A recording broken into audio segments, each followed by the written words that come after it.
Tom O'Neill and Pete Hammond of The Envelope, right after the Golden Globes. Now, Pete, we know that the Globe is normally an Oscar crystal ball.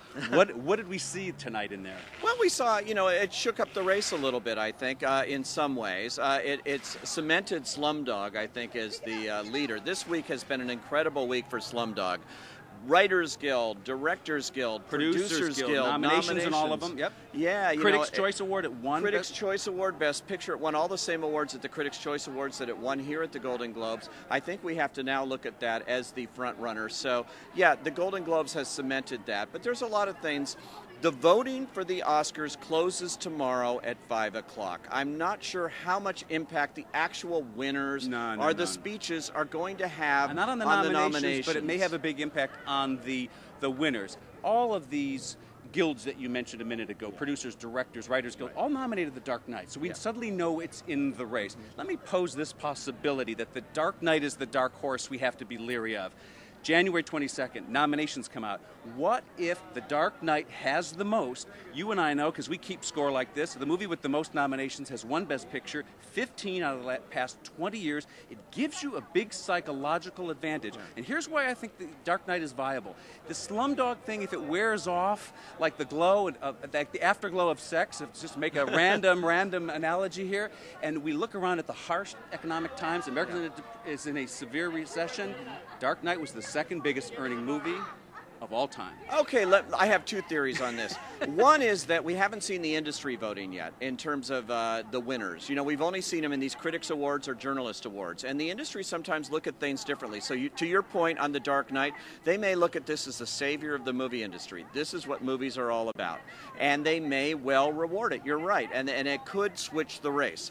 On the other hand, Slumdog Millionaire, this may give the industry, which rejected it wholeheartedly. Warner Brothers gave it away. They were going to go straight to video with this movie. This may give the industry in their minds all the ammunition they need to go all the way and give it Best Picture. There's two theories here. But just a few days ago, we thought the Best Picture race was between Benjamin Button and Slumdog. We now know that Slumdog is way out there.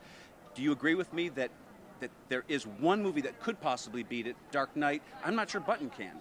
I don't know if Button can. I talked to a lot of Academy members. Button, they really admire, but I don't know if it's as passionate a vote as it is for Slumdog, which is on every ballot I've heard. You also, don't forget, although milk was not a factor here, it's a factor in the Oscars. That'll be along there. Frost Nixon is very admired. The voters love Frost Nixon. And milk, to your point there, this is an important movie because it's Prop 8. It feels, it matters a lot in the life of Californians.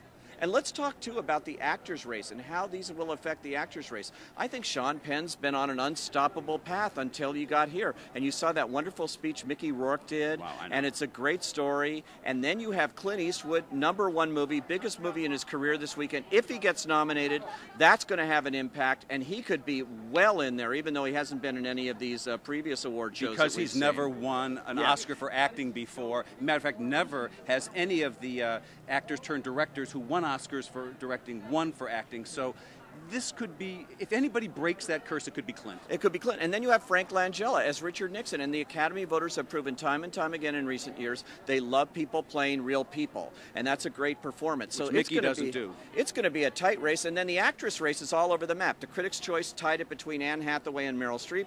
The Golden Globes went with Kate Winslet. Twice. So, look at what we're looking at here. We have a wide-open Best Actress race. It's crazy. This is an interesting Oscars coming up. And Sally Hawkins swept all the Critics Awards before that, and she did really well on stage tonight. And did very well with that speech that she gave there. So if it has any impact, if she should creep into the Best Actress race, which I don't think she's going to do. Yes, you will, Sally. Don't listen to Pete, but go ahead. But if she does, this helped her tonight. It really did. Yeah. All right, well, we'll pick this up later. Thanks, Pete. Okay.